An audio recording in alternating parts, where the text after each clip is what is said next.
Boa tarde a todos e a todas. Essa palestra então vai ser proferida pelo professor Luiz Carlos Baltzero Molion. Ele é bacharel em Física pela Universidade de São Paulo, formado em 1969. PhD em Meteorologia pela Universidade de Wisconsin, nos Estados Unidos, em 1975. Pós-doc em Hidrologia de Florestas pelo Instituto de Hidrologia em Wallingford, no Reino Unido, em 82, e membro de estudos avançados em Berlim, na Alemanha. Ele é pesquisador sênior aposentado do INPE e atualmente professor associado da Universidade Federal de Alagoas. O campo de pesquisa principal é dinâmica do clima, climas do Brasil, em particular a Amazônia e Nordeste, mas também tem elaborado projetos nas áreas de hidrologia, conservação ambiental, desenvolvimento regional, energias renováveis e dessalinização de água. Então agora com a palavra o professor Molion. Obrigado. Eu me sinto um pouco triste hoje porque eu estou meio afônico. Então vocês não vão poder ter toda a eloquência que eu costumo colocar. Vamos ver se a tecnologia, a modernidade me ajuda. Melhoramento de plantas, genética de plantas. Precisa de clima. E, muito bem escolhido o texto. O que vai acontecer com as plantas, com os nossos cultivos, com esse violento aquecimento global que vai ocorrer nos próximos anos? É uma pergunta. Então, o meu objetivo é mostrar para vocês que vocês estão sendo enganados. Na realidade, nós vamos ter um resfriamento global nesses próximos 20 anos, o que é ruim para a agricultura de maneira geral. Basicamente, vou mostrar que o clima é variável e que o CO2 não controla o clima global. Vou mostrar para vocês que tudo que falam, o terrorismo climático,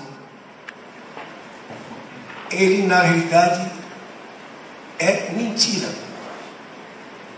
E finalmente, tentar mostrar para vocês que nos próximos 20 anos nós vamos ter um resfriamento global. O clima da Terra ele tem variado naturalmente ao longo desses milhões de anos, Aliás, a única constância do clima é ser variável.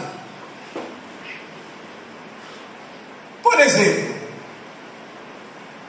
é claro que há 400, 500 mil anos atrás nós não tínhamos termômetros. Então os cientistas lançam mão do que eles chamam de testemunhos. E um dos testemunhos mais populares são os cilindros de gelo de lugares gelados, como por exemplo Antártica e Groenlândia. Nesse caso, nós vamos ver, no caso da Antártica, da estação de Vostok, temos uma espessura de gelo de 3.600 metros. O que se faz é, com uma broca oca, vai perfurando, retira o cilindro, e vocês percebem que dentro do cilindro existem bolhas de ar que estão aprisionadas.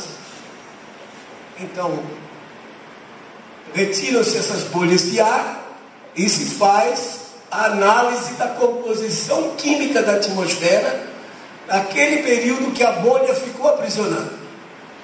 Quanto de gás carbônico tinha, quanto de metano tinha, e com isso conseguiu-se retratar o clima de 420 mil anos para cá. Mas atenção, testemunho não é termômetro. Então cuidado, porque às vezes as pessoas que trabalham com essas técnicas se dão às vezes até ao luxo de usar 2 casas decimais, quando na realidade eles podem não estar certos nem no primeiro grau. Então veja bem, a curva de baixo do presente para o passado é a temperatura. Aqui à direita nós temos a variação da temperatura ao longo desse tempo. E a curva de cima, em azul, é a concentração de CO2 aqui à esquerda, dados em ppm por volume. Vocês sabem o que é um ppm, né? 1 metro cúbico de ar tem 1000 litros, cada litro tem 1000 mililitros, portanto 1 metro cúbico tem 1 milhão de mililitros. Então 1 ml de CO2 em 1 milhão de mililitros em 1 metro cúbico é um ppm. Atualmente temos 390, mas vocês percebam que a escala aqui parou em 280. Cada pedaço desse é uma era glacial. Note o pico do último interglacial, a temperatura foi decrescendo e atingiu um mínimo cerca de 8 a 10 graus abaixo do que está hoje, mais ou menos há uns 15 mil anos atrás. A partir de lá, ela subiu rapidamente. Digo rapidamente, porque isso do ponto de vista geológico, 10, 15 mil anos é muito pouco tempo. Note uma coisa interessante.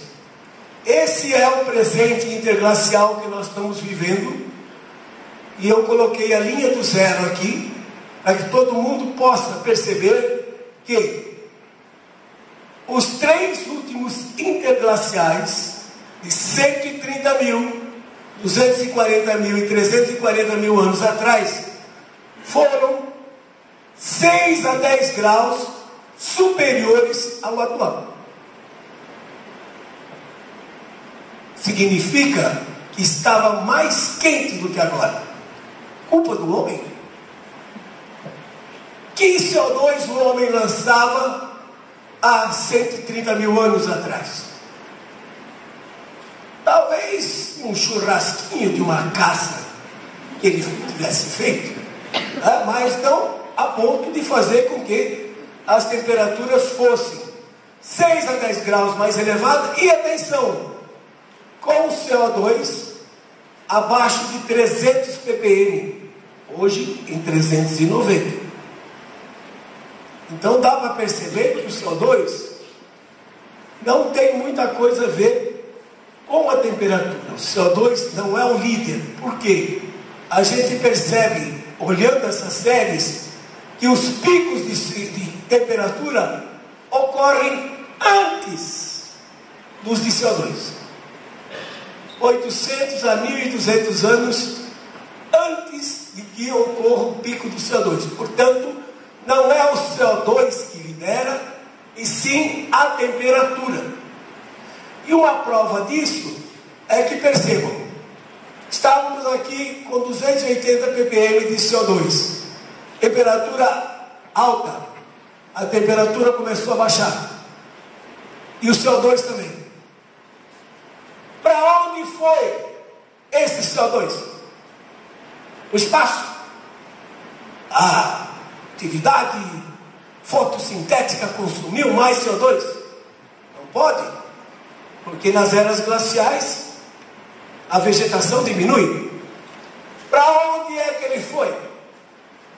Simplesmente é um fenômeno que vocês estão acostumados a ver diariamente e não se dão conta disso. Agora mesmo vocês passaram por ele e não perceberam. Bebidas gasosas, Coca-Cola com gás, água com gás, cerveja, para depois. Quando vocês abrem vão lá para o boteco, o cara abre a cerveja, o garçom abre a cerveja, você ouve aquele ploc. Você já devia se arrepender, porque você está liberando o CO2 e contribuindo para o aquecimento global. Aí você coloca a cerveja no copo e você vê aquele monte de bolinhas subindo. O que é aquilo? CO2 indo para a atmosfera. Mas se a cerveja não é bebida, fica num canto, de repente você olha e não tem mais bolinhas. As bolinhas sumiram. E cerveja choca, refrigerante sem gás, ninguém quer beber, né? Então é deixar de dar. O que foi que aconteceu? O líquido, ao aquecer, ele expulsou o gás que estava em solução. Ou seja, a solubilidade de um gás num líquido varia inversamente com a temperatura. Quanto mais frio tiver, maior é a retenção. Quanto mais quente, isso é o dia a dia. Agora, passe esse princípio para 71% de oceanos que cobrem a superfície do planeta. 360 milhões de quilômetros quadrados de oceanos. Quando a temperatura esfria, os oceanos esfriam, o CO2 é absorvido. Portanto, o grande controlador da concentração de CO2 na atmosfera são esses 71% de oceanos que cobrem a superfície terrestre. Nos últimos 10 mil anos, chamado Holoceno, que é o que nós, período quente, que nós estamos vivendo, vocês percebem que tem pelo menos, aqui também são cilindros de gelo, mas agora da Groenlândia, o ótimo do Holoceno, com temperaturas altíssimas, o Minoano quente, que foi aquela civilização em Creta, o Mediterrâneo, deu origem à Idade do Bronze, o período romano quente, de cerca de 400 antes de Cristo até 300 depois de Cristo, que permitiu os romanos dominarem toda a Europa, cultivarem uva na Inglaterra e dominarem o Oriente Médio. Um período mais recente, que foi o medieval quente, entre 800 e 1200 depois de Cristo. Esse período foi tão quente que os vikings saíram da Escandinávia e foram colonizar o sul da Groenlândia e o norte do Canadá. E hoje são terras cobertas de gelo, geladas. Aliás, a palavra Groenlândia significa terra verde. Será que eles eram míopes chamar um bloco de gelo de terra verde? Claro que não. É que significa que o clima estava suficientemente quente para eles praticarem a agricultura no sul da Groenlândia.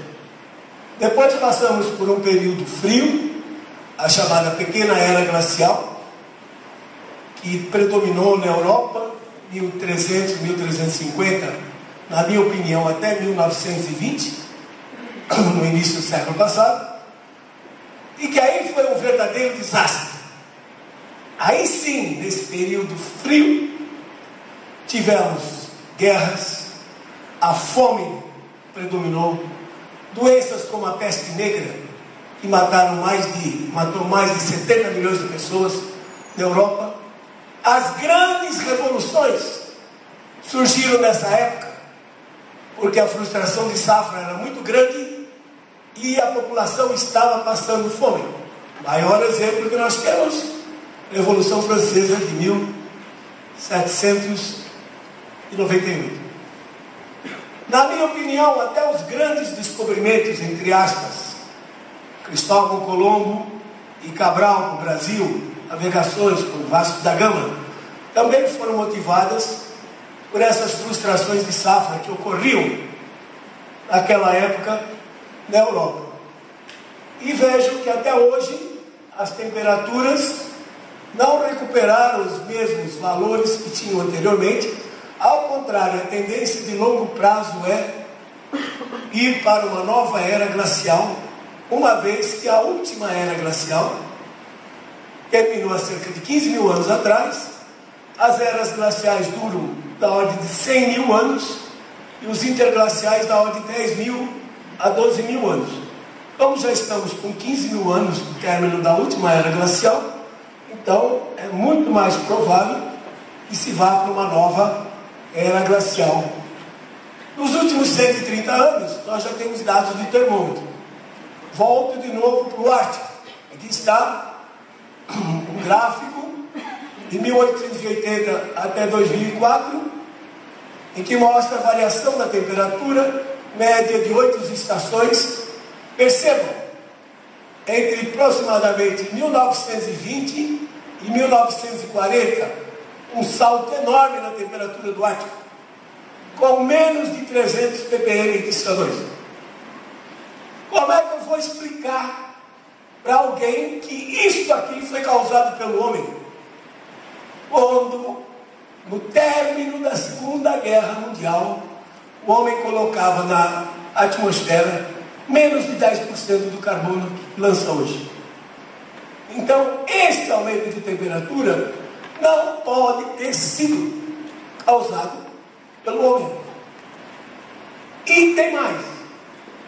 Depois da Segunda Guerra, quando os aliados dominaram os países do eixo e tomaram as suas indústrias, começou um aumento na industrialização, precisou gerar mais energia elétrica, queimar mais carvão, aumentaram as emissões e o resultado, a temperatura caiu até meados da década de 70. Enquanto o CO2 estava subindo, a temperatura estava caindo. Portanto, fica muito claro que a temperatura está na contramão do CO2. Até hoje as temperaturas do Ártico ainda não bateram os mesmos recordes ao final da década de 30, no início da década de 40. Ou seja, a temperatura não depende do CO2. Basta ver os irmãos Ruiz Cerca, aqui no aeroporto de Assunção, temperaturas altas na década de 30 a 40 e depois em queda. Então, por que o indivíduo tem a sensação de que está mais quente? Porque ele vive na cidade, ele não vive no campo. Segundo os dados do IBGE, do último censo, 82% da nossa população vive na cidade. O Jornal Nacional, semana passada, falou em 86%. No Japão, 80% vive na cidade. No mundo, 55% vive na cidade. A China retirou 400 milhões de pessoas do campo e trouxe para as cidades para fazer parte do processo de industrialização. 2 vezes a população do Brasil. E o indivíduo na cidade, ele tem um microclima diferente. E basicamente se resume nisso, chamado efeito de ilha de calor urbano. O que é isso? A energia disponível, ela é repartida entre calor latente, que evapora a água, e calor sensível, que aquece o ar. Numa região como a Amazônia, nós medimos isso. 80% da energia disponível vai para evaporar a água e 20% para aquecer o ar. Numa cidade, a água da chuva cai, escorre e vai embora. Tem muito pouca vegetação. Então a maior parte da energia disponível vai para aquecer o ar. Assim a temperatura na cidade é 4, 5 graus acima das redondezas. O cidadão vive na cidade, então ele acha que o clima está aquecendo. Mas não é um efeito global, é um efeito apenas local. do microclima local provocado por essa mudança na partição da energia, mais indo para aquecer edifícios e o ar e menos para evaporar água. Os dados de satélite mostram que praticamente não há tendência nenhuma na temperatura. Esse pico que aparece aqui com mais de 1 grau é o Ninho de 1997 e 98. Os El Ninhos têm tendência de aumentar a temperatura global, que, como vocês sabem, é uma enorme região do Pacífico tropical que fica com temperatura acima do normal. Quando nós temos um El Ninho, muito calor do oceano é colocado na atmosfera e isso muda a temperatura global, aumentando a temperatura global. Se eu tirar esse El Ninho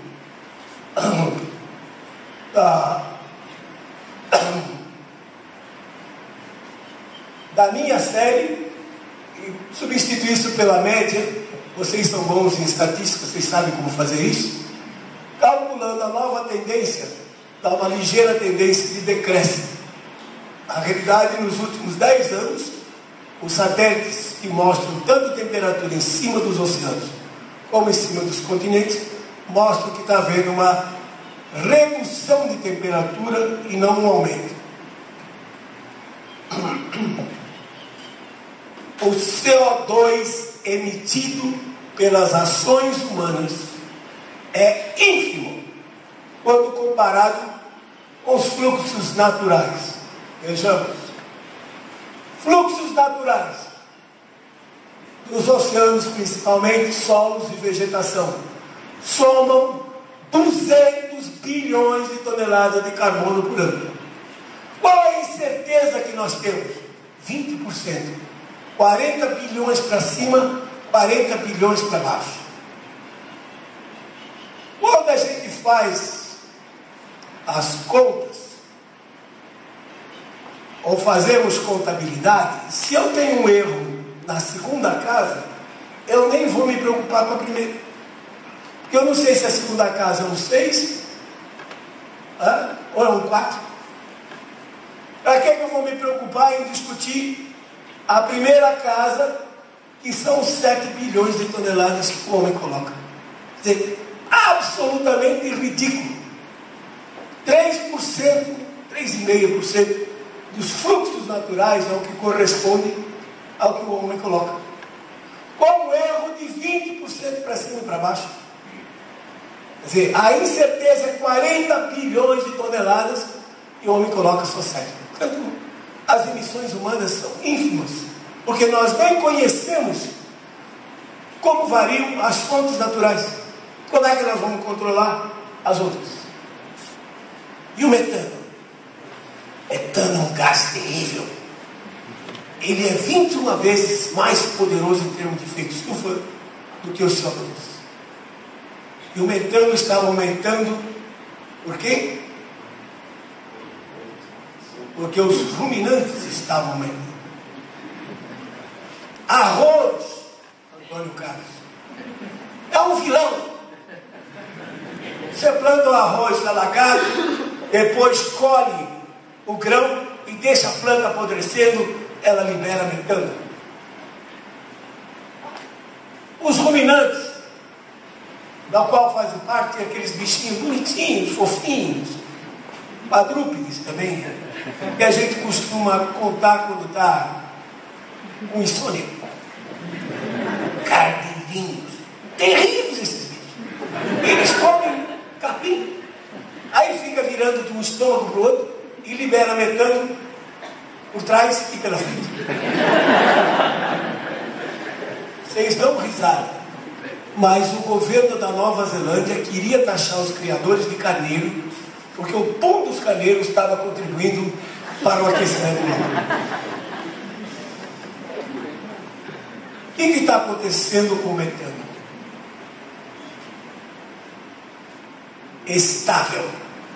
Ele aparece assim porque a NOAA, a Agência Americana de Oceano e Atmosfera, gosta de plotar isso em partes por bilhão. tá? Porque se fosse em partes por milhão, entre 1,7 e 1,8. Enfim. Mas como se os ruminantes estão crescendo na taxa de 17 milhões de cabeças por ano? O Brasil já passou de 200 milhões de cabeças de gado. Por que o metano não aumenta? Os arrozais, pensa lá, Antônio Carlos plantando arroz lá em Roraima, quer plantar 50 mil hectares lá. Como é que vai? E aumentar. Por que não aumenta o CH4 metano? Porque as fontes antrópicas são ínfimas, quando comparados, por exemplo, com os vazamentos que ocorriam nos gasodutos da Sibéria, do Alasca. Quando a energia era barata, não compensava concentrar. Com os gases que são liberados na perfuração de petróleo, que ainda a Petrobras deixa aquela chama queimando lá em cima, são hidrocarbonetos, cadeia maior, tá? Propano, butano, pentano, que depois decai para metano. No momento em que começaram a controlar isso aí, o CH4, o metano, deixou de crescer. Portanto, não tem absolutamente nada a ver com agropecuária, com a agricultura e com a pecuária. Aí a vaca maluca, né, vaca louca, procurando até hoje o seu metano. E o pior, que existem pesquisas, estão sendo feitas com agricultura de baixo carbono, gente fazendo pesquisa para ver quanto metano um boi emite. E nos Estados Unidos, uma quantia razoável aprovada, para tentar modificar a genética do ruminante para evitar que ele emita metano. O pilar básico de todo aquecimento global antropogênico é o efeito estufa. Já falaram para vocês o que é efeito estufa? Todo mundo sabe o que é? Mas ensinaram errado para vocês. Teoricamente, de acordo com o IPCC, o Painel Intergovernamental de Mudanças Climáticas, o efeito estufa seria a propriedade que certos gases que compõem a nossa atmosfera têm de absorver a radiação infravermelha que é emitida pela superfície. Assim, menos radiação infravermelha escaparia para o espaço e com isso o planeta ficaria mais quente. Como é que funciona? Aí, entra a radiação do Sol, aquece a superfície aquecida emite radiação infravermelha, que é absorvida pelos gases de efeito estufa, como o vapor d'água, gás carbônico, metano, e dessa forma, esses gases impediriam que parte dessa radiação infravermelha escapasse para o espaço, e com isso aumentaria a temperatura do planeta. Não se preocupem, porque a apresentação está aí e vai ser distribuída para vocês, se assim a comissão organizadora decidir. Então, já em 1909, um físico chamado Robert Wood mostrou que a temperatura da estufa da casa de vegetação não era devido às propriedades ópticas do vidro.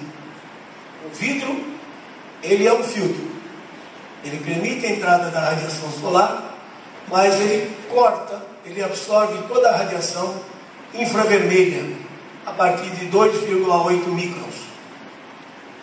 Então dizia-se que a temperatura dentro da casa de vegetação era alta por conta do vidro, de absorver a radiação infravermelha.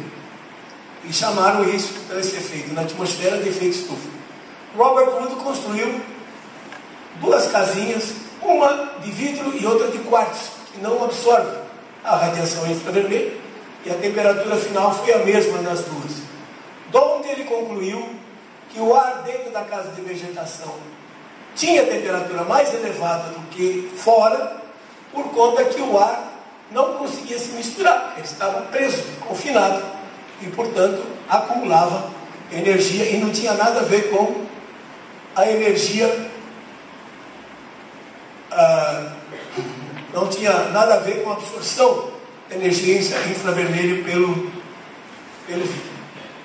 Então, se vocês veem um carro, por exemplo, que está num estacionamento, no sol, com os vidros fechados, a temperatura provavelmente lá dentro está em torno de 50 a 55 graus. Porque o ar está confinado. Imagine, se eu retirar o ar, que tem oxigênio, nitrogênio, etc., e substituir só por nitrogênio, vocês acham que a temperatura ia ser diferente? Claro que não ia ser. Porque o nitrogênio também tem massa e vai absorver, ou vai ser aquecido.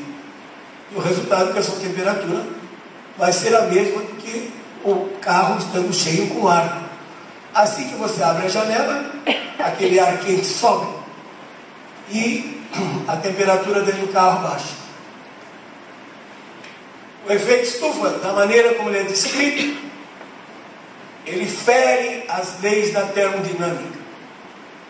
A radiação infravermelha térmica, ela é absorvida, por exemplo, pelo CO2, por bandas de absorção, de vibração e rotação da molécula. Por exemplo, aqui está o carbono e os dois oxigênios. Ela pode vibrar como se fosse uma sanfona, ou pode vibrar como se fosse uma borboleta. Mas só que isso, vibração e rotação, é energia cinética.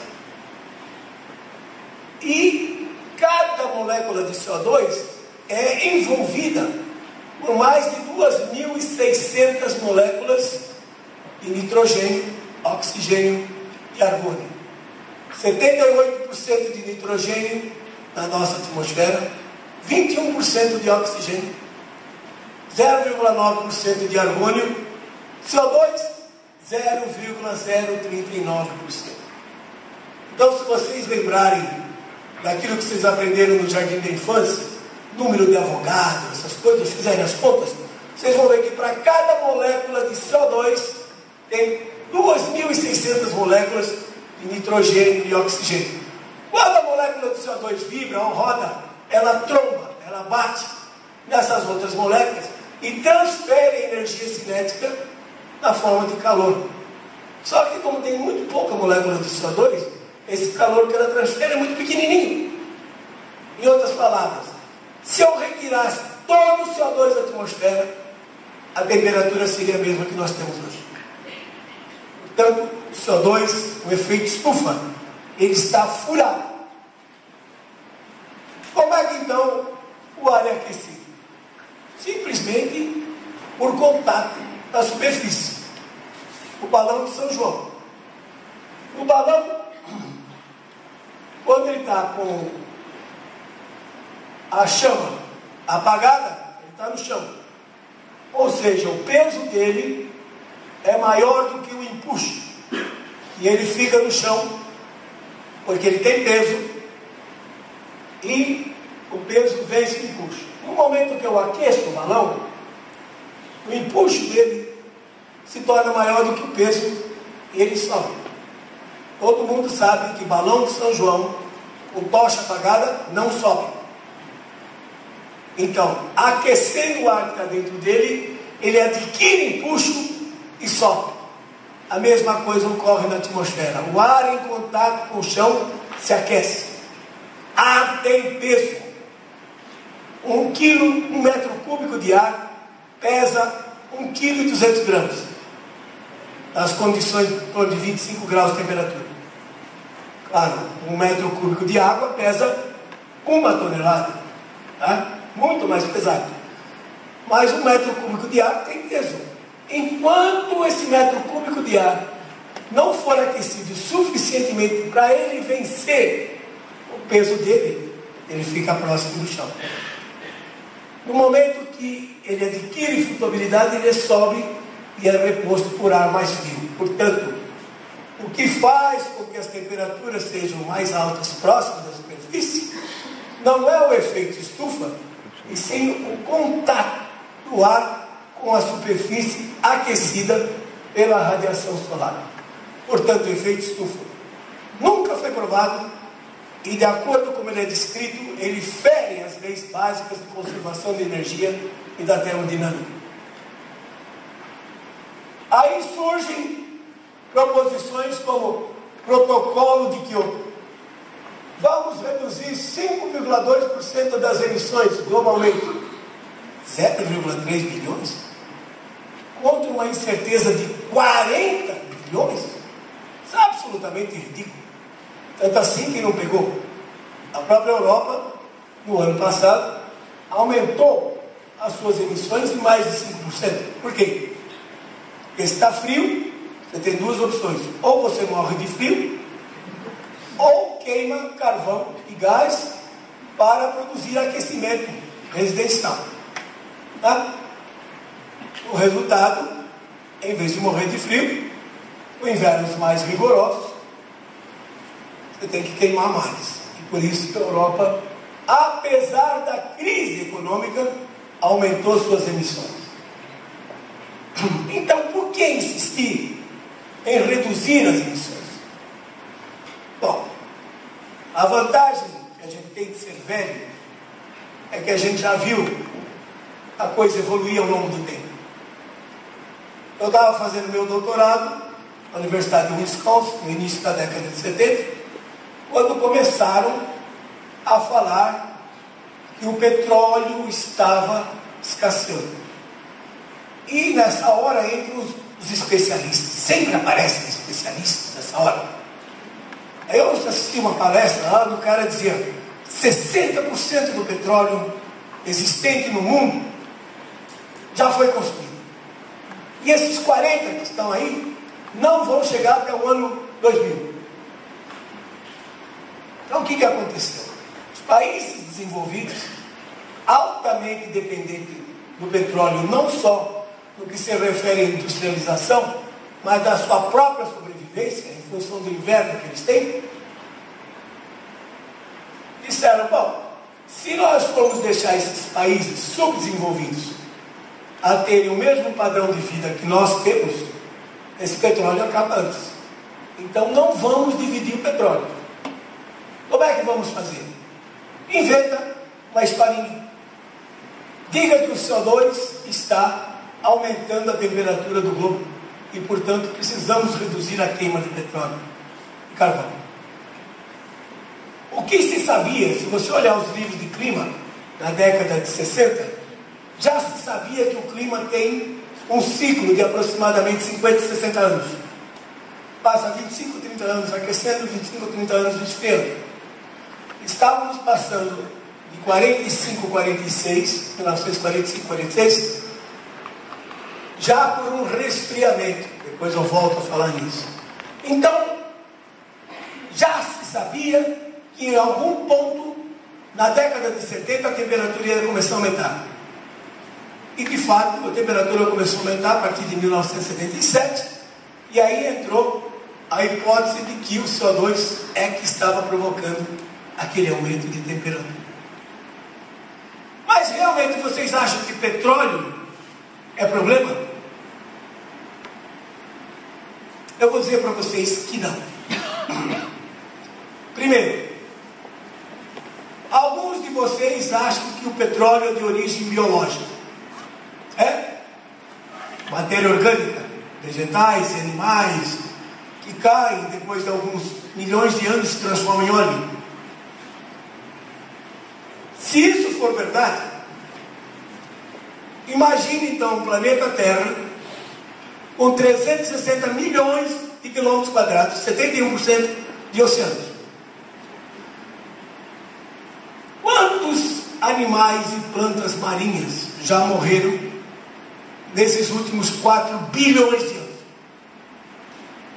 Isso vai para o fundo do mar e vira os petróleos dos pré-sais da vida. Claro, todo fundo de oceano tem petróleo de origem biológica. Mas os russos lançaram na década de 50 uma hipótese de que o petróleo também é de origem sintética. Que hidrocarbonetos, cadeia grande, no interior da Terra, devido à pressão das placas tectônicas e do calor, se fundem e formam uma espécie de óleo combustível. Então, na Sibéria, eles furam poços a 10, 12 quilômetros de profundidade, retiram o óleo, quando aquele poço seca, eles vão para outro. Depois voltam a explorar. Então, existe, se vocês entrarem na internet, vocês podem ver essa origem sintética do petróleo, a síntese natural de hidrocarbonetos de cadeia mais longa. E se não bastasse isso? Biotecnologia. Em setembro de 2010, uma firma chamada Joule Incorporated patenteou uma Escherichia coli. Vocês sabem o que é Escherichia coli? Modificada com genes de cianobactérias, algas azuis e verdes. E a Escherichia coli modificada passou a produzir o quê? Óleo combustível. E eles garantem que vão produzir a 15 centavos de dólar o litro do óleo combustível produzido pela Escherichia coli modificada. É claro que a gente sempre soube que as algas sempre produziram óleo, mas agora está indo na direção de que se pode domesticar essas bactérias para fazer com que elas sintetizem o óleo combustível que nós precisamos. Portanto, petróleo, óleo combustível, não é um problema para a humanidade. Mas se continuar insistindo com a tecnologia que nós temos hoje, reduzir as emissões, não vai adiantar nada. É inútil, porque o CO2 não controla o clima global. Mas vai condenar os outros quase 190 países do mundo à pobreza eterna, a uma desigualdade maior do que existe hoje, porque vão impedir que eles se desenvolvam. Então, me parece que o objetivo principal é, na verdade, impedir o desenvolvimento dos países em função de uma possível crise energética que existia. Nunca houve uma crise climática. CO2 não controla o clima global. Aí, a temperatura, tirado o El Niño de 97 e 98, a temperatura permanece estável e o CO2 já está 8% maior na sua concentração a partir de 97 e a temperatura não responde. Repitam comigo: CO2 não controla o clima global. CO2 não controla o clima global. Mais uma vez: CO2 não controla o clima global. Isso é muito importante, que tem que ser audiovisual. Vocês gravam melhor. Mas aí entra os terroristas. O nível do mar vai subir. O IPCC até que é modesto. Vai subir 60 centímetros. Está pelo ano 2100. Aliás, é adorável. A Lula mostrou os mapas do IPCC para as décadas de 2080 a 2100. Digo, que beleza fazer previsão para daqui 100 anos. Porque quem fez essa previsão vai estar morto e ninguém vai cobrar dele. Então é legal, ótimo você fazer previsão para daqui a 100 anos. Qual Gore? E vocês acham que vocês se livraram dele? Não. Em setembro ele está de volta a São Paulo para falar um monte de bobagens com um cachezinho de 200 mil dólares. O professor Molhão está recebendo hospedagem e alimentação.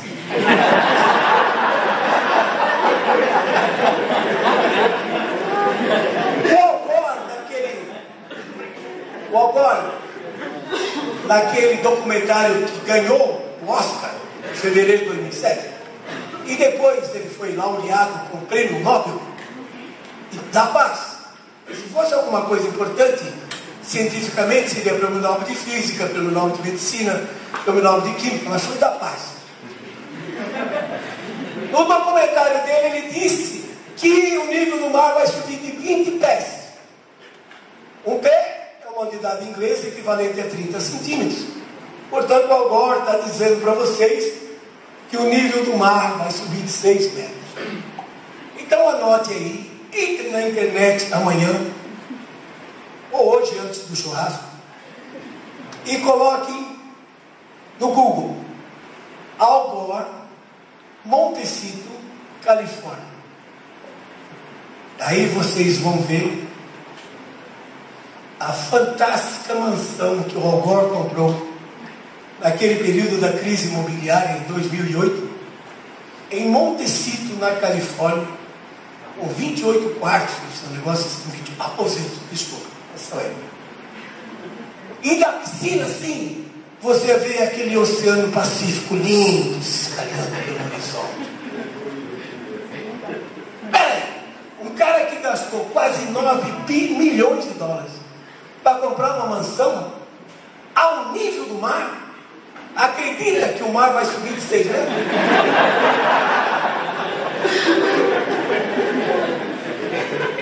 Tem pelo menos alguma coisa estranha. Aí você diz assim, poxa vida, eu estou em Lavras, eu queria muito comprar aquela minha casinha da praia lá em, como é que é? Guarapari, que mineiro gosta de ir para Guarapari. Então, eu queria muito comprar, mas o Al Gore disse que o nível do mar vai subir de 6 metros. Eu vou fazer um tremendo investimento e de repente vou perder tudo. Bom, ele já disse para vocês, vão em frente, economizem e comprem seu apartamento lá em Guarapari, que certamente hoje, mas atualmente ele varia em função de um ciclo lunar. Se vocês não sabem o que é um ciclo nodal lunar, nunca disseram nada para vocês, você conhece aquele ciclo da Lua de 28 dias, né? Lua nova, lua crescente, não sei nada. E esse aqui, 18,6 anos. Vocês não conhecem, mas o pessoal que fez Stonehenge, ela se desloca entre 28, graus norte de latitude e 28,6 de longitude sul, e ela cobre metade da superfície terrestre. Passados esses 9,3 anos, ela atua dentro da região tropical, então cobrindo uma área bem menor. 9,3 anos chegando no máximo, 9,3 anos chegando no mínimo, voltando. A atração gravitacional da Lua puxa a superfície do oceano. E o oceano fica mais elevado, da ordem de 12, 13 centímetros. Claro, tem um erro nesses números, e foram feitos com marégrafos. Mas puxa o oceano. Isso, então, faz com que os satélites meçam aumento na temperatura do oceano. Por coincidência, o ciclo nodal lunar chegou ao máximo em 2006, 2007. Olha o que os satélites já estão medindo. Quer dizer, houve um aumento de 3 milímetros por ano, 2,7 milímetros por ano, que em, vamos dar aqui, 12, 14 anos é pouquinho, dá menos de 5 centímetros. Mas agora você percebe que os satélites já estão mostrando que o nível do mar parou de subir, porque a Lua está indo agora no mínimo, que vai acontecer por volta de 2015, 2016. Curiosidade. Em 1841, o capitão Sir James Clark Ross, que foi explorador da Austrália e da Antártica, mandou um marinheiro gravar na pedra, na Ilha do Morto, na Tasmânia, uma marca de onde estava o nível do mar. Nessa data, em 2004, foi tirada uma foto mostrando onde está o nível do mar. Aqui a maré flutua 80 centímetros durante o mês, entre a máxima e a mínima. Portanto, vocês veem que não há evidência em 170 anos de que o nível do mar esteja subindo apreciavelmente. O degelo dos oceanos, a calota polar, vai se derreter. Lá pelo ano 2100, não vai ter mais gelo no Polo Norte. Aqui está a temperatura do Oceano Atlântico Norte, desde 1860. Variação, anomalias positivas, anomalias negativas. Percebam, 1925, houve uma mudança de frio para quente. Lembram-se daquela figurinha? Olha o aumento que teve de mais de 4 graus no Ártico durante esse período, a partir de 1925. 1995, de novo a virada de frio a quente. Então o que ocorre é que quando a Lua levanta a superfície do mar, ela cria um desnível hidráulico. Isso acelera ligeiramente as correntes marinhas, que levam mais calor da região tropical para dentro do Ártico, que é uma bacia praticamente fechada. Um iceberg, 10% fora, 90% dentro. A água quente entra, derrete parcialmente a parte submersa. Aí a parte submersa não tem condições de suportar o peso da parte aérea e a geleira colapsa. Olhem nesses filmes de YouTube e você vê que a água não está, o gelo não está virando água e escorrendo. Ele está quebrando, está desmoronando. Por quê? Porque foi a água quente que derreteu parcialmente a parte submersa. E com isso, o gelo diminui. Notem a estranha coincidência. Esse site, mantido pela Universidade de Illinois em Urbana-Champaign, chama-se Cryosphere Today. Aqui está a variação da cobertura de gelo no Ártico.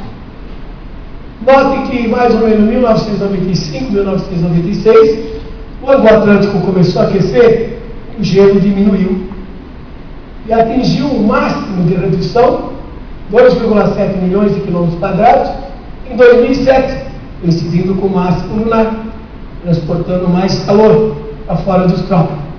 A partir dali, começou a se recuperar. Em abril, quase chegou à média. E agora, em julho, uma variação de 2,3, 2,4 milhões de quilômetros quadrados, que é o período mais quente no hemisfério norte.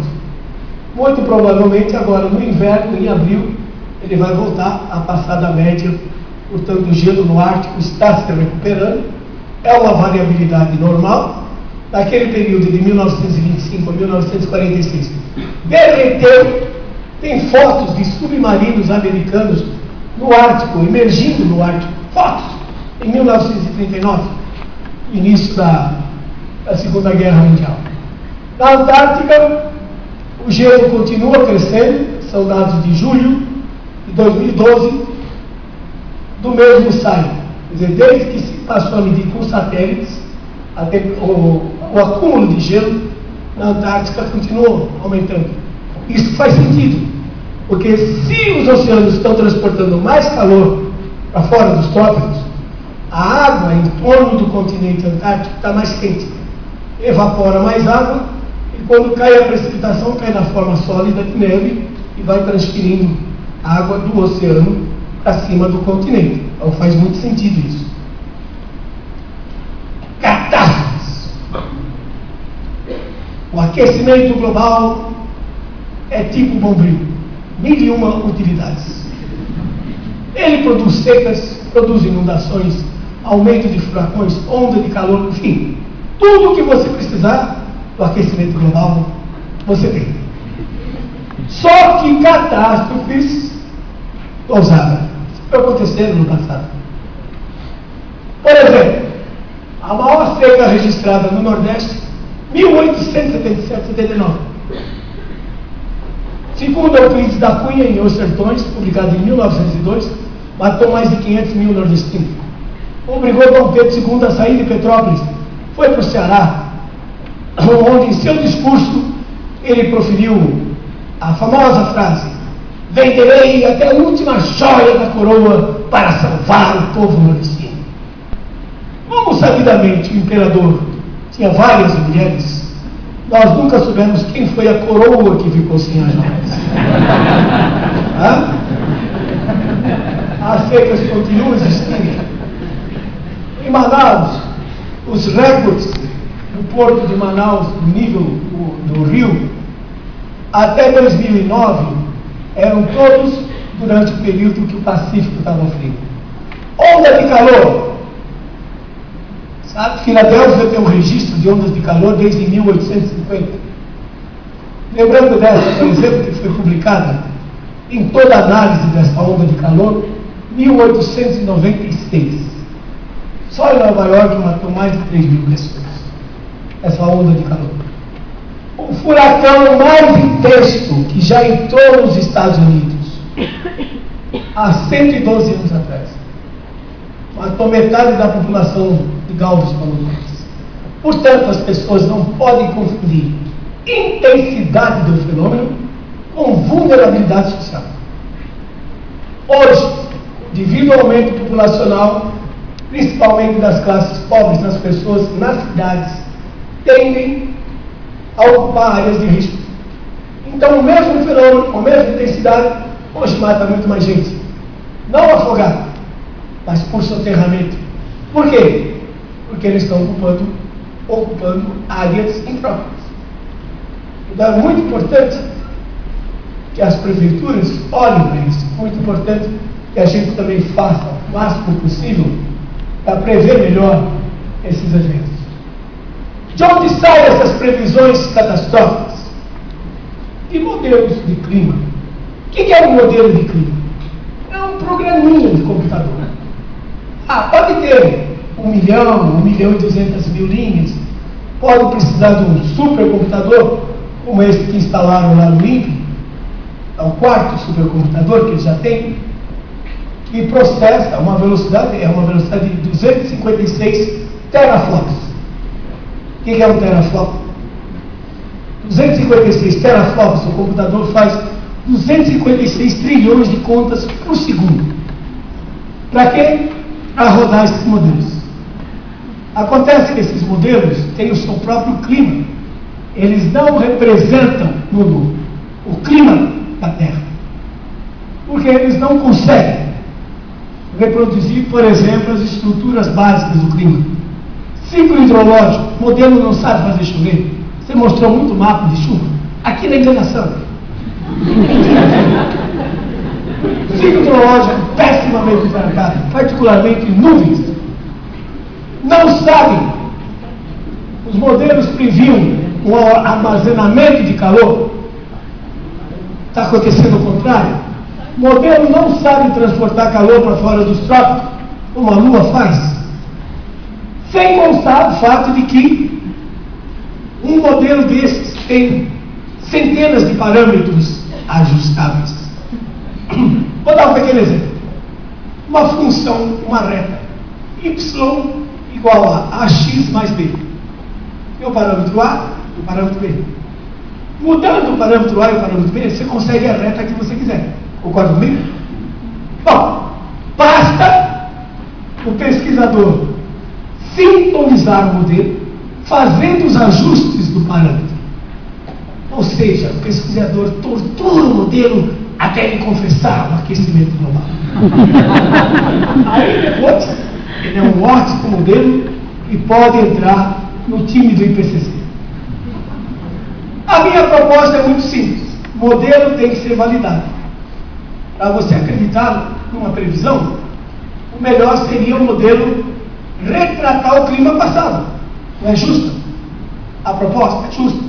Então eu tenho dados desde 1880 até o presente, rodo o modelo e vejo se ele conseguiu retratar o clima passado, que eu já observei. Tentaram fazer isso. Esse modelo quinta geração do Instituto Goddard para Estudos Espaciais da NASA. Não vou me alongar nisso, só quero que vocês percebam esta primeira coisinha. Ao tentar reproduzir o clima dos últimos 120 anos, o modelo simplesmente colocou 20% de redução de chuva na Amazônia. Corresponde a um calor equivalente a 20 mil Itaipus. Por que isso é importante para o clima global? Esse erro. Porque a Amazônia, aqui a África, a Austrália, a Indonésia, a Amazônia. A Amazônia é uma das principais fontes de calor para o clima global. É aqui nessa região que as nuvens sobem, o vapor da água é convertido em chuva e liberado esse calor de água para evaporar, ela usa 2,45 megajoules por quilo de água evaporada. Porém, quando ela sobe, o vapor se converte em água líquida, libera essa enorme quantidade de calor. Então, as três principais fontes de calor para a atmosfera, para manter o clima global, é a África Equatorial, a Indonésia, aquela parte do Pacífico aquecida, a Oceania e a Amazônia. E se o modelo erra na fonte de calor, como é que ele vai acertar no resto? Então é preocupante. Se o sul fogareiro está 20% reduzido, quanto tempo ele vai levar para aquecer a panela? É muito importante isso.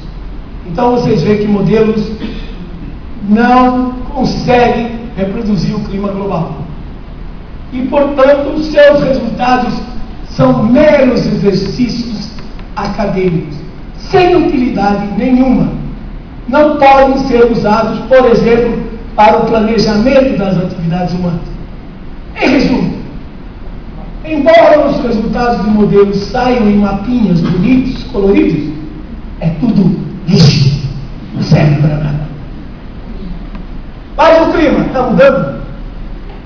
Está. Já mudou. E o pior, para um resfriamento. E se vocês estão apostando todas as fichas no melhoramento das plantas para um clima mais quente, vão quebrar a cara porque o clima está esfriando. Por que o clima está esfriando? Simples. A principal fonte de energia, 99,98% da energia que move esse planeta, a vida nesse planeta, vem do Sol. O Sol tem um ciclo de aproximadamente 100 anos, 90 a 100 anos, chamado ciclo de Gleisberg. Atingiu o máximo por volta de 1960 e de lá para cá para o mínimo. Então, os próximos 2 ciclos de 11 anos de manchas solares, até o ano 2030, 2032, o Sol vai estar numa atividade menor do que estava há 50 anos atrás. Vai gerar menos energia. O campo magnético solar já está, de acordo com os instrumentos a bordo de satélite, 30% mais fraco do que estava em 1960. Nós não sabemos como é que o clima, o campo magnético solar, interfere na vida da Terra. Não sabemos. Nós sabemos que o campo magnético solar interfere com o campo magnético terrestre. Nós sabemos que tem alguns bichos, por exemplo, que se orientam pelas linhas do campo magnético. Mas nós não sabemos como é que a mudança do campo magnético interfere na vida terrestre, nos seres vivos e, claro, no clima.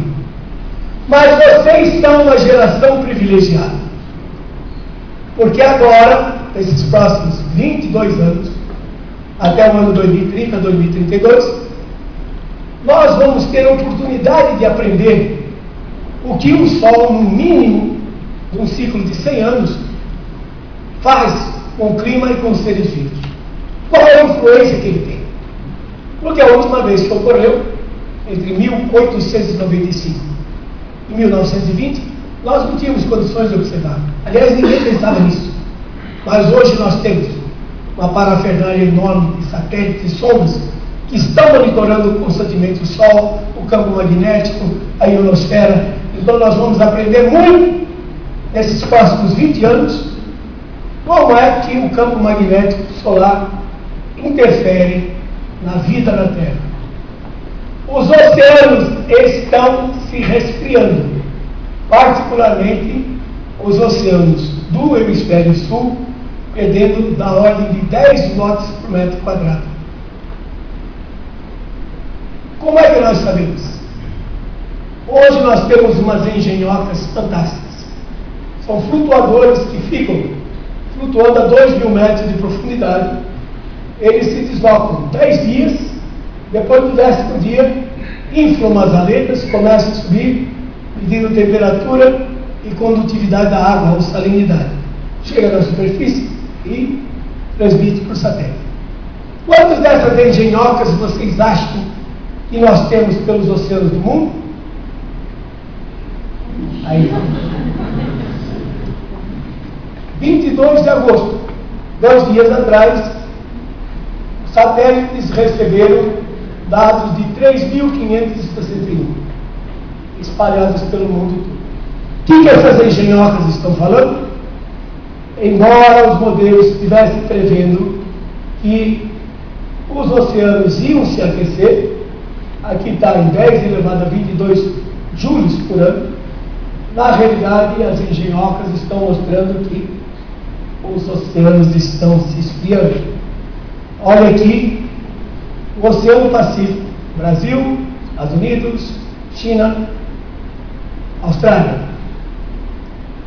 Dados de 1947 a 76, mostrando quente, fora dos trópicos, e uma grande porção do Pacífico frio, Pacífico tropical. Dados de 1999 a 2011, percebam que a situação está praticamente idêntica. Então é claro que os oceanos tropicais, particularmente o Pacífico, estão se esfriando. Os oceanos constituem 71% da superfície terrestre. Como vocês viram, a atmosfera é aquecida por baixo. É o ar em contato com a superfície que aquece e sobe. Se os oceanos esfriam, a atmosfera fica fria. Se a atmosfera fica fria, o clima esfria. A atmosfera tem menos capacidade de reter umidade, menos capacidade de produzir nuvens e chuva. Sol produz menos energia, particularmente no ultravioleta. Aliás, todas as palestras que eu ouvi hoje de manhã, não ouvi ninguém falar qual é a influência da radiação ultravioleta no combate de pragas, doenças, a genética das plantas. Parece que não existe medidas de ultravioleta comparando com o comportamento das plantas.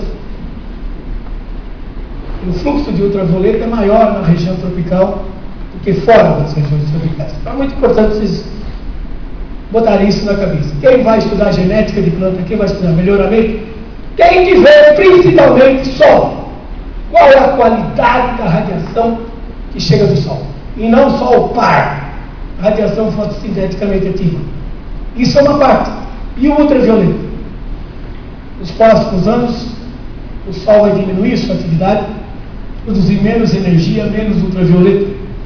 Os oceanos esfriando, o resultado vai ser um resfriamento global. Então, acompanhe comigo. Essa é a reconstituição da temperatura do Pacífico, que foi chamada de oscilação decadal do Pacífico. 1925 a 46, o Pacífico aqueceu. Vocês se lembram, houve um aquecimento. 47 a 76, o Pacífico esfriou. Depois da guerra, embora tivesse havido maiores emissões de CO2, a temperatura caiu. 1977 a 98, voltou a aquecer, e agora vocês viram a esquerda. Então, é um ciclo longo na vida do homem. 25, 30 anos aquecendo, 25, 30 anos esfriando. Um total de 50, 60 anos é suficiente para as pessoas perderem a memória do que ocorreu há 40, 50 anos atrás.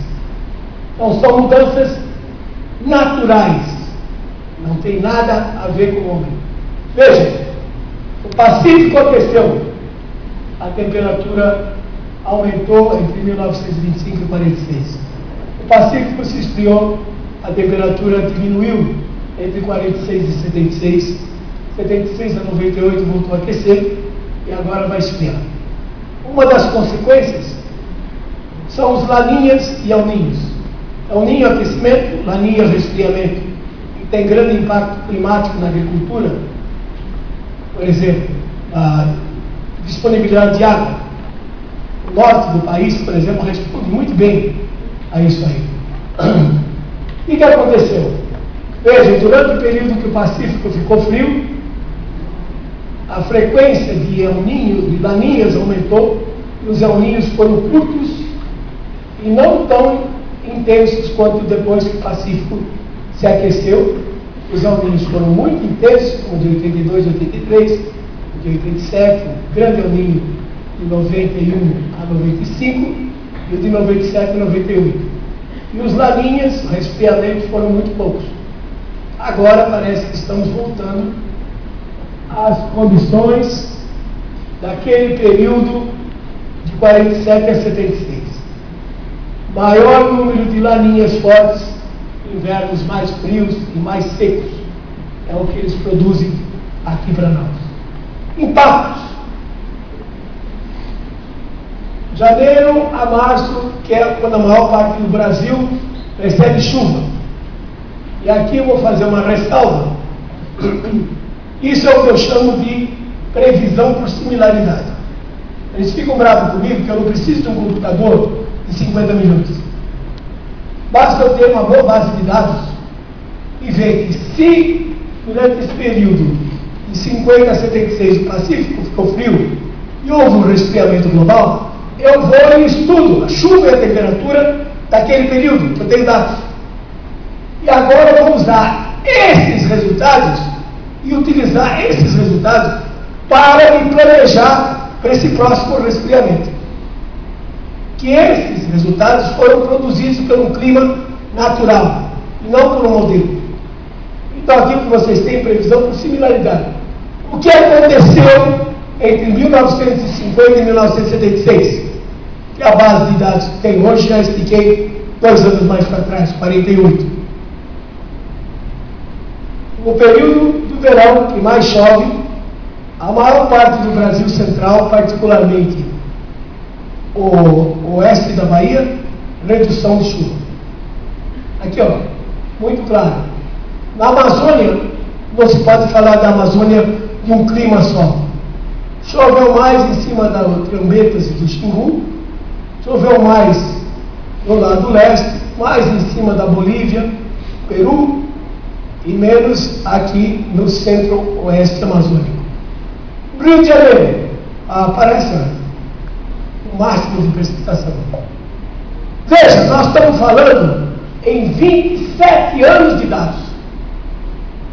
Se aparece esse máximo aqui, ele é estatisticamente significativo. Eu estou falando em 27 anos. São 27 de janeiro, fevereiro e março, indicando que o Rio de Janeiro e toda a região serrana, isso inclui vocês também, vai ter problemas sérios nesses próximos 20 anos com excesso de chuva, porque as frentes frias tendem a parar aqui, ó, pegando o Rio, Minas Gerais, indo para Mato Grosso e Acre, Rondônia e Peru. Mas também nós vimos aqui que o total de chuva diminuiu ligeiramente, da ordem de 10 a 15%. Isso é um paradoxo? Não é. é porque quando nós estudamos as classes de chuva, ou seja, chuva de 0,1 milímetros a 5, de 5 a 10, de 10 a 15, assim por diante, nós percebemos que as chuvas fracas de 5 e 10 milímetros se reduziram. E a classe de chuva de 10 a 20 milímetros aumentou 4%. De novo, estatisticamente significativo, porque são 27 anos vezes 365 dias.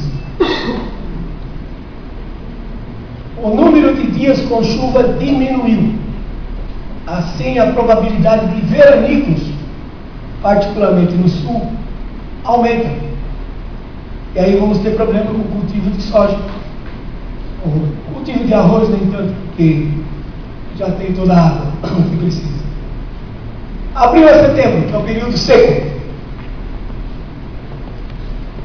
Também a seca se estendendo até o Rio Grande do Sul, Santa Catarina, o máximo se desloca um pouco para cima do Espírito Santo. Uma seca, uma redução de chuva muito grande na Venezuela e na Colômbia. Quer dizer assim, aí, não tem nada a ver com o Hugo Chávez. Tá? Mas tem, você não sabe, mas tem.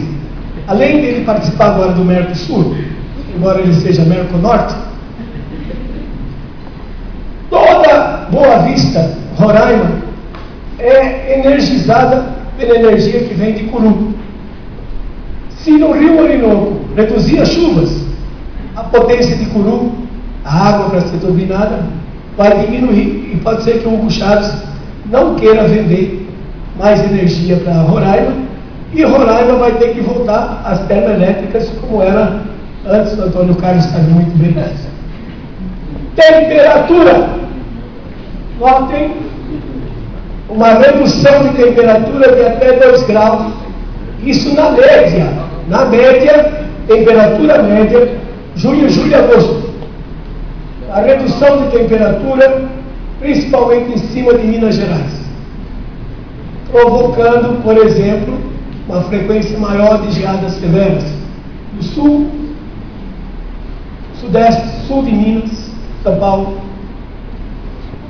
Quando terminou aquele ciclo frio em 1976, ele foi precedido pela pior geada que nós já tivemos nesses últimos 50 anos. Julho de 1975. Simplesmente acabou com o cultivo do café no oeste do Paraná, e os gaúchos catarinenses paranaenses imigraram como a tomada do centro-oeste. Portanto, a gente espera invernos mais frios em média. Para concluir, clima sempre variou e vai continuar variando. Causas naturais. Eventos extremos sempre aconteceram.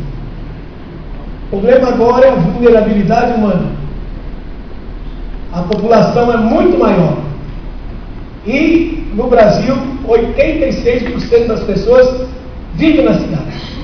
Portanto, nós temos que ter cuidado com a ocupação do espaço urbano para evitar catástrofes, quer dizer, mortes, né, e destruição. CO2 não controla o clima global. CO2 não é um vilão, não é um poluente, ele não é um gás tóxico. O CO2 é o gás da vida. Vocês imaginem, se nós retirássemos todo o CO2 da atmosfera terrestre, o que iria acontecer? Acabaria a vida no planeta. Porque nós somos seres heterotróficos, os animais. Mas as plantas são autotróficas. São as plantas que retiram esse vilão da atmosfera e, por meio da fotossíntese, produz amídeos, açúcares, fibras que nós precisamos. Quer dizer, se diminuir o CO2 ou acabar com o CO2, a produtividade das plantas cai. Ao contrário, existem já centenas de artigos publicados em ensaios agronômicos que mostram que quando você dobra a quantidade de CO2, 800 mil ppm, a produtividade das plantas aumenta entre 30% a 40%. O próprio Luiz Cláudio, ex-reitor lá da Viçosa, participou de um experimento desse, publicou, mostrando que há realmente um aumento de produtividade quando você aumenta a concentração de CO2. É claro, porque, por exemplo, meu médico disse que para me chamar de gordo, eu vou ter que emagrecer 26 quilos. Então, o que eu posso fazer? Posso trancar a boca. Não, vou comer um pouquinho. Mas planta não pode fazer isso. Planta, quando ela abre o estômago, e se a pressão do gás externa for maior, ela tem que engolir mais CO2. Ela não tem alternativa. Tendo água, ela abre o estômago e engole mais CO2, se tiver mais CO2 no ar. Então o CO2 é o gás da vida. Quanto mais CO2 tiver, melhor é para a humanidade. Vamos produzir mais e alimentar, sabe lá eu, a projeção para 2040 é 9 bilhões de pessoas. Quem é que vai alimentar esse pessoal? Vai melhorar planta para aquecimento global, clima quente. Vamos jogar dinheiro no lixo. Procure melhorar a planta, escolher plantas geneticamente que possam suportar períodos e veranicos, ou seja, plantas mais resistentes à seca e plantas que tenham maior resistência ao frio. É esse o caminho, pelo menos para esses próximos 20 anos. E claro, o metano também não controla o clima global, portanto, todas as pesquisas em fazer com que os bichinhos ruminantes mudem a sua maneira de digerir os alimentos também é jogar dinheiro fora. Redução de emissões, como disse, é inútil, porque o grande controlador do CO2 na atmosfera são os oceanos. Primavera e verão, frequência maior de tempestades, vai reduzir o número de dias com chuva e vai aumentar tempestades severas. Aumenta o número de veranicos, particularmente no sul. Nós fizemos um estudo já há muitos anos atrás, 1985, onde nós analisamos a produtividade da soja no Rio Grande do Sul. E um dos resultados que nós obtivemos foi esse, que naquele período, estava dentro desse período frio, e a frequência de veranicos era maior. Anos de laninha produzem veranicos mais intensos. Invernos rigorosos, problemas com viroses, tá? Para as pessoas, sistemas respiratório afetado. A Inglaterra, no Serviço de Estatística da Inglaterra, se vocês entrarem OMS, eles têm uma estatística do número de mortes em excesso durante o inverno, dezembro, janeiro e fevereiro, quando comparado com os outros 9 meses do ano. Vocês vão ver que todo ano de inverno frio, como 2005, por exemplo, morreram quase 50 mil pessoas acima de 65 anos de idade, a mais do que o esperado. Isso em Inglaterra. Por quê? Porque a energia elétrica está tão cara que eles não conseguem, as pessoas idosas que tenham uma aposentadoria pequena, não conseguem pagar a conta de energia. Então eles têm problema de calefação. E clima frio, mata mais pneumonia, tuberculose, produz mais problemas cardiovasculares, Porque, por exemplo, as artérias se contraem. E se o cara tiver um trombo viajando por ali, pá! Já bate direto com as 10. Tá? Além disso, o velho sai na rua de bengala, escorrega num pedaço de gelo, arrebenta o quadril, pronto, aí não cola nunca mais. Nem com o Super Bowl. Então, morre muito mais gente durante os períodos frios, e isso a estatística da Inglaterra mostra isso. Portanto, vai ser mais comum. Agora, não quer dizer que, como eu estou dizendo, que o homem não tem condições de mudar o clima global e nós vamos deixar de conservar o meio ambiente. Eu não disse isso. O homem tem uma capacidade muito grande de mudar o seu clima local. É claro que se ele tem uma mata atlântica e substituir essa mata atlântica por uma megalópole como São Paulo, ele mudou o clima local. Então o homem tem grande capacidade de destruição local. Por exemplo, o maior impacto do desmatamento não é o CO2 que vai para a atmosfera, para queima. É a erosão que é provocada quando você deixa o solo descoberto.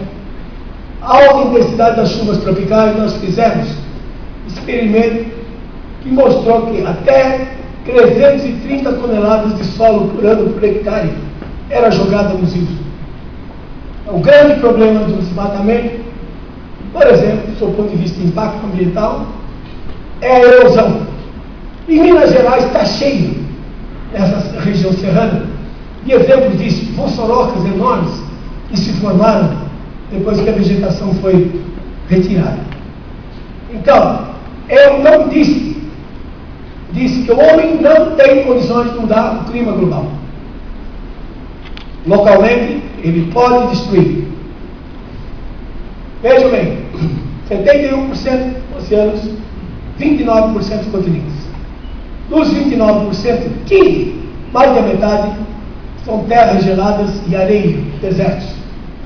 Sobram 14%. Felizmente, 7% desses 14% estão cobertos com florestas boreais e florestas tropicais. O homem, com sua agricultura, suas cidades, só manipula 7% da superfície desse planeta. Ou seja, apenas 35 milhões de quilômetros quadrados em 510 milhões de quilômetros quadrados. Portanto, o homem não pode mudar o clima global, mas ele pode mudar o microclima e pode ser bastante desastroso. Portanto, a conservação ambiental não tem nada a ver com mudança climática. As pessoas confundem mudança de clima com conservação ambiental. Não tem nada a ver. A conservação ambiental é uma necessidade para a nossa sobrevivência.